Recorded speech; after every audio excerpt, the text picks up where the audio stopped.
and welcome to another episode of In the Box Seat. Today we are joined by Mr. Ian Brown himself, fresh off a spell from holidays and here on the show. First up from the spell today. Nice little holiday down to Adelaide with the family for the gather round. Nice. Fortunately went down there and sat in the rain and watched Carlton lose again, which is becoming all too frequent. But no, it was a good trip away. Really enjoyed it. Obviously you'll notice Mitch is not here. He happened to call in sick and you got the call up today, Brownie. Yeah, I haven't seen the doctor's certificate yet, so a little bit dubious, but no, just warming the seat for him today. Nice. Well, it's good to have you. We're going to chat on some latest Hollindale news, some key contenders that are coming out. Recap, obviously, last week, the Friday night, and some lookalikes here on the show. We're bringing that back today, so stay tuned if you're the one getting the stitch up today. So, first of all, looking at Hollindale, obviously, it's very soon. Some key contenders are really starting to emerge. They've come out of the Autumn Carnival, and obviously, some are trialling really well. So, first off, let's chat on Antino. He obviously trialled really well and looks right on track heading towards the race. Yeah, obviously misfired in a campaign down in Sydney, and the stable looked to, I guess, have a think about where it was going to go. Won a trial at Deagon over 1,200 metres, and I think it's first up again next Saturday in Brisbane, and hopefully all things going well, we'll be here to repeat its win from the last year. Yeah, Hollindale, obviously, it is those ones that do go back to back. It has happened before. It is one of those races where we've seen it done. We've obviously had the three-peat by Zaki, and looking back in the books as well, there's been plenty to do it. So Antino could be another one. Yeah, correct. Obviously, if it finds its best form, it's well in it. So it's a genuine Group 1 horse, and we'd love to see it go around here on Hollindale Day. We've obviously got the previous Melbourne Cup winners that are coming up, Half Yours and Knight's Choice. That's going to be really exciting.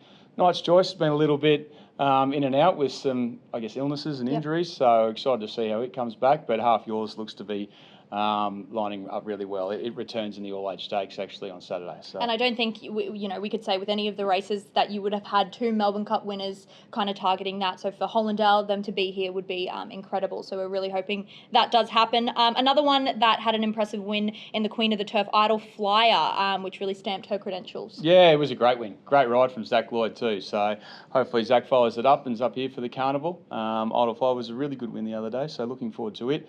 The Price Kent stable, they've got a horse by the name of Zambardo, which finished second to Via Sistina in the Championships Day last November. So it looks to be a bit of the mould of Zaki. So hopefully, I think the same colours as well. So hopefully we can get it up here and it can perform well. Talking about all these names, obviously Hollindale, the rating system is very important to us. We want to make it a Group 1.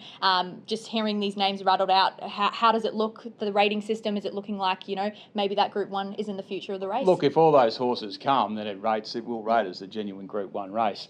Over the years with Zaki here, we had it up above that benchmark of 115, which it's required to have it. Unfortunately, you need to do it 3 years in a row.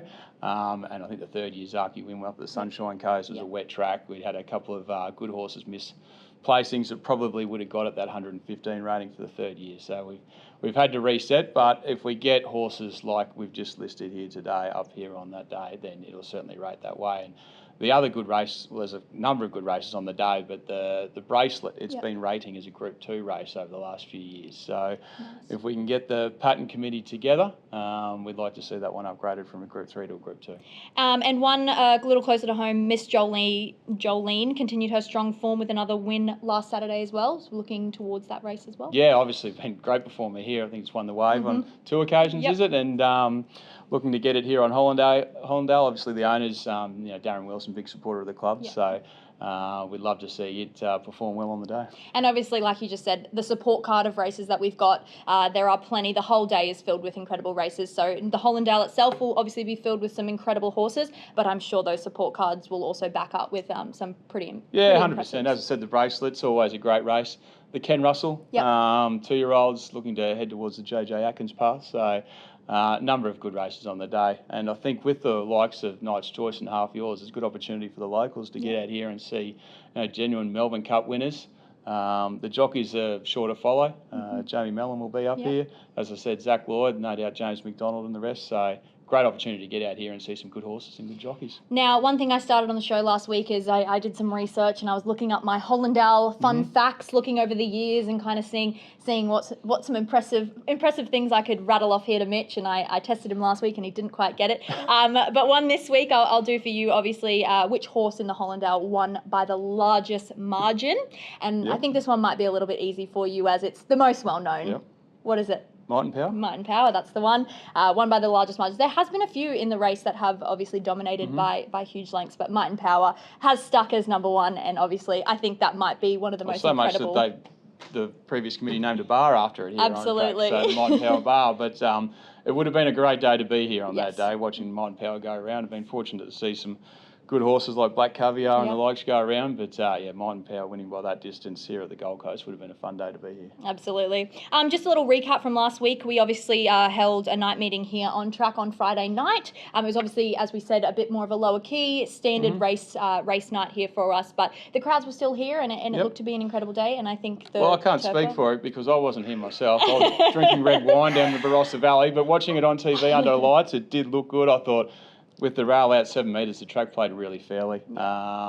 It looks like it's performing well, which is exciting leading into a meeting like the Hollindale. So it's good to have the track racing well. It looked like it was a great night from all reports. I see Benny Thompson rode two winners, and then I think he went down and rode a winner in Sydney on the Saturday. He did, and obviously Steph was here, and I got a great little video, which we can put up on the screen, of her interviewing him after the race. Husband and wife duo. It would be a very different case for them these days, one behind the mic and one riding winners, but it was great to see her here, and she was very excited for him. Yeah, no doubt. What's coming up next week is obviously the feature meeting out at Bow Desert, the Anzac Day races. This is always an a big race incredible one on the card, and this year it's on a Saturday. Yeah. So it's shaping up to be an incredible day. What can we expect out there, Brownie? Well, it's always a huge day at Bow Desert. It's one of our feature race meetings for our sister club out there at Bow Desert. So I'd expect a couple of thousand people out there on course. We get the Light Horse Brigade out there. They generally lead the field out for the Diggers Cup. The last post obviously is played.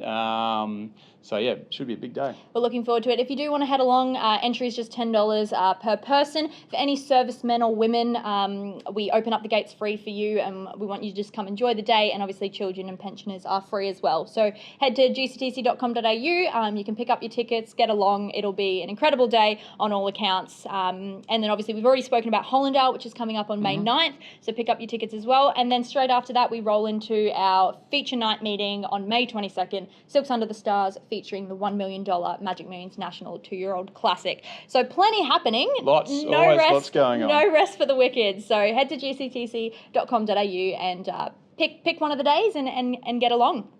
Now, Brownie, I know you'd be watching the show, obviously, week in, week out, frequently. We've added a segment here on the show for lookalikes. So we've come up with a few lookalikes around the place. We've done Stephen Brett, we've done Adam Campton, we've done Kenny. Yep. There's been a few, and someone anonymous. Kenny Koala, that's him. Anonymous tip. We would never name and shame, of course, but anonymously, someone has come in. We've got a board member this week under the fire, and we know he's a really good sport, so he's going to love this one. Again, touching the board, going anywhere near there. That's Peter Ward.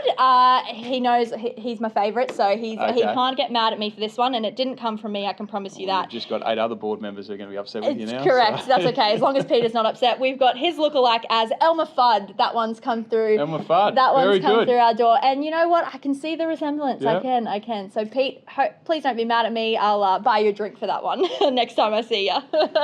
We're going to keep it straight into this weekend. Let's find a winner, and I'll tip this one to you, Pete, and hopefully it wins for you, so you won't be mad at me. How'd your tip go last week? We won't talk about that one. Let's move straight on from that. Right. I hope no one was watching. All right. Well, I've come up with race 2, number 3, Flaxlands, for the Chris Waller stable. I think if Vic can hold a spot in the run, then it should be too good for him. But also shout out to a good friend of the show, Blair Gibson, Gibbo. He's got a horse by the name of Another Cashy, which is on an Oaks path going around in Brisbane on this Saturday, and it's at good odds. There you go. 65 to 1, I think, the last time I checked with the blinkers on. Ran a good race here at the Gold Coast last start.